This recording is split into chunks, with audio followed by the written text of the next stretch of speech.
Président, d'abord, une observation sur les amendements. Si vous êtes en accord sur le fond et que vous ne souhaitez pas le conserver tel quel, libre à l'exécutif de le sous-amender pour le mettre au bon endroit. Donc il n'est pas exact de dire qu'aucun amendement ne peut être adopté. Deuxièmement, je le dis aussi, des amendements peuvent être adoptés à condition qu'ils ne bouleversent pas l'économie générale du schéma. Donc il est inexact de dire que le rapport ne peut pas être modifié. Il ne doit pas aboutir à bouleverser l'économie générale du schéma qui a été mis à l'enquête publique. Ceci pour vous dire que vous pouvez donc néanmoins, sur un certain nombre de points, si vous êtes d'accord sur le fond, prendre nos amendements.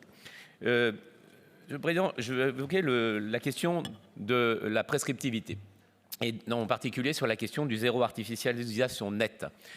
Et je vais vous expliquer pourquoi. Dans ma communauté d'agglomération, nous avons commencé à discuter avec les entreprises sur la manière d'éviter des nouvelles consommations d'espace à l'extérieur en utilisant mieux les ressources disponibles dans les zones d'activité, où 30% de l'espace au sol est utilisé pour le stationnement des salariés, et où des extensions pour de nouveaux locaux de production, pour de nouveaux bâtiments tertiaires, pourraient donc être réalisées sur site, à condition de réorganiser le stationnement.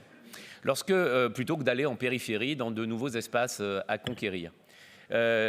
Si nous posons cela comme règle aux entreprises de la communauté d'agglomération du bassin de Bourg-en-Bresse, c'est-à-dire que nous essayons de valoriser ce qui peut l'être et de ne pas consommer inutilement à l'extérieur, et qu'à 20 km au sud, une autre communauté de communes, elle, poursuit le open bar en matière d'ouverture de nouvelles zones à l'urbanisation économique.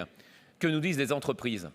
Vous nous posez des règles qui n'existent pas ailleurs. Ça nous coûte plus cher et c'est plus contraignant de pouvoir le faire sans consommer de nouveaux espaces. Alors ne le faites pas, ou alors nous irons ailleurs.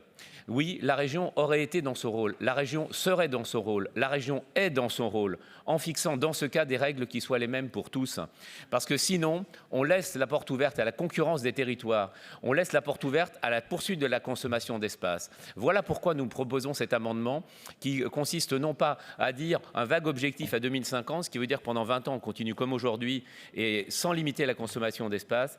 Et la seule manière que la région exerce vraiment sa compétence, ça consiste à fixer un objectif qui devrait être décliné dans les SCOT. Il ne s'agit pas de dire que la région va valider tous les PLU, parce que c'est le seul moyen de parvenir véritablement à un changement de paradigme, à un changement de logique et à rendre rentable d'autres types de manières d'accompagner le développement économique. Voilà, Monsieur le Président, pourquoi nous présentons cet amendement et pourquoi nous pensons que la région doit fixer des règles dans certains cas, parce que celles-ci sont utiles simplement pour que l'objectif puisse être atteint. Je vous remercie.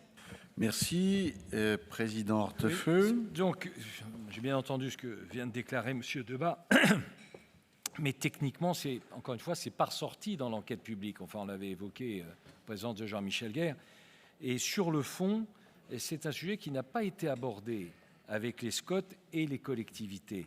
Et ça veut dire très concrètement que cela entraînerait, si on vous suit, inéluctablement des tensions, puisqu'il y a des territoires qui considèrent que c'est tout à fait faisable, et d'ailleurs dans un certain nombre de cas c'est fait, mais il y en a d'autres qui considèrent que c'est totalement irréaliste. Donc je pense que c'est totalement prématuré, c'est pour ça que je propose plutôt le rejet.